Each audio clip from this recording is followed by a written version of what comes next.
예, 석종득입니다. 선거 컨설턴트이고요. 지금은 전략 컨설팅 그룹 창의 대표 컨설턴트로 활동하고 있습니다. 이번에는 선거교실입니다.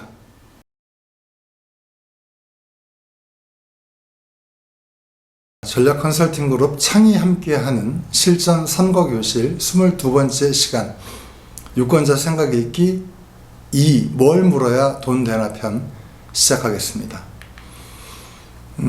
우리가 선거를 준비하는 과정에서 전략을 잡는다 이렇게 이야기를 하면 환경 분석을 하고 그 환경 분석의 결과를 가지고 수합 분석을 하고 그 수합 분석의 결과를 가지고 구도를 잡고 그 구도에 의해서 컨셉과 그리고 또 컨텐츠들을 만들어내는 이런 순서대로 길을 잡기 마련인데요.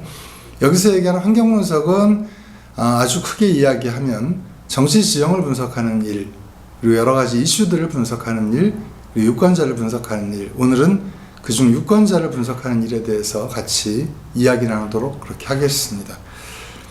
유권자들의 생각을 읽는 것이죠. 그 이유는 아까 이야기한 것처럼 이번 선거의 구도와 그리고 컨텐츠들을 세팅하기 위해서 어느 방향을 잡아야 되는지 이걸 알려니까 먼저 유권자들의 생각을 읽어야 한다는 것입니다. 이걸 하기 위해서는 조사 시기를 언제로 잡아야 하고 조사 지역을 어디로 잡아야 하며 조사 방식을 어떻게 할 것이고 조사 대상과 또 그리고 표본을 수출하는 방식 그리고 결과를 도출하는 것에 대한 것까지를 미리 준비하는 것, 이게 조사 설계에 해당이 된다고 볼 수 있겠습니다. 지역적으로 들어가면 대면 조사의 경우가 다르고 전화조사가 다르고 하기 때문에 각각의 것들은 강론에서 따로 다뤄야 할 문제이고요. 오늘은 큰 덩어리에서 일단 유권자 분석을 한다라고 하는 개념을 가지고 이야기를 나누는 시간입니다. 특히 이제 중요한 것이 조사 문항인데요.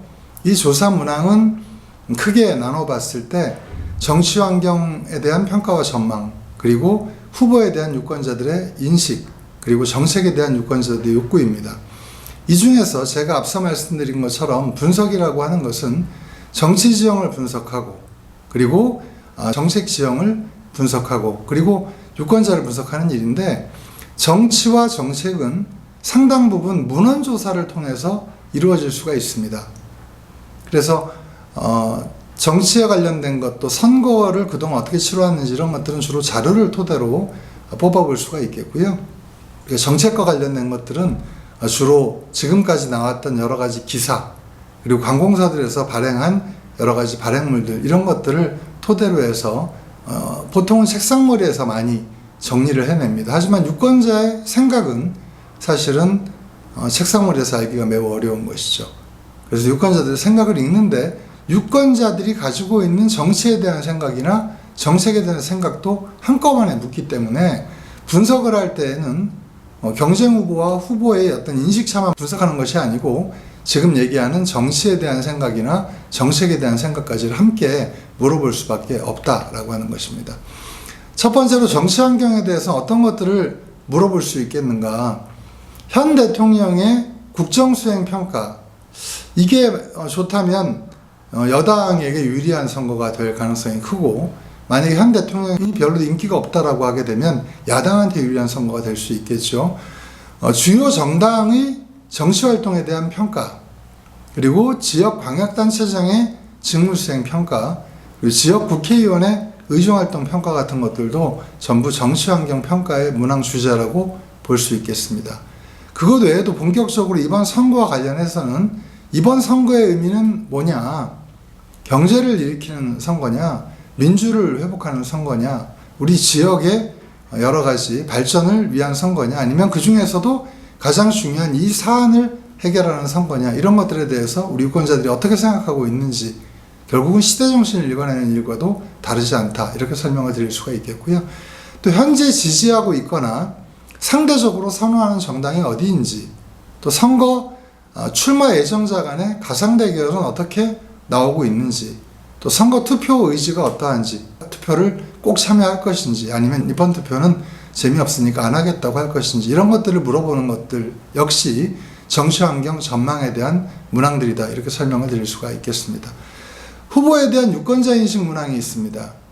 이 후보에 대한 유권자 인식 문항은 나에 대한 것, 또 상대에 대한 것 두 가지가 다 합쳐져서 들어가게 될 텐데요. 후보에게 이번 선거급에 해당되어지는 후보에게 가장 필요한 역량과 또 덕목은 뭐라고 생각하는지 물어볼 필요가 있겠고요. 선거 출마 예정자들의 이미지 평가도 각각 물어볼 필요가 있습니다. 이 후보의 이미지는 어떻고 저 후보의 이미지는 어떤지. 물론 거기에는 나도 포함되고 경쟁자들도 포함되겠죠.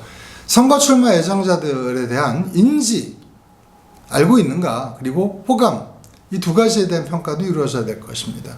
그리고 선거 출마 예정자들의 직무적합도 평가. 즉 시장이면 시장에 잘 맞는가, 누가 가장 시장에 잘 부합한다고 생각하는가라고 하는 것도 문항 중에 포함이 되어야겠고요. 그 다음에는 이제 정책에 대한 유권자 욕구인데요. 우리 지역에 주력하고 있는 그런 어떤 정책 분야 무엇인지, 우리 지역의 핵심 추진 사업은 과연 뭐가 돼야 되고 현재 그런 사업들이 잘 진행되고 있는지에 대한 평가는 어떻게 내려지고 있는지, 차기 당선자가 가장 집중해야 될 사업은 무엇인지, 그리고 지역에 우선적으로 예산 투입이 돼야 할 정책 분야는 무엇인지, 꼭 이렇게 물어보는 것은 아니지만 이런 내용들을 이 조사 속에서 담아내야 한다는 것입니다.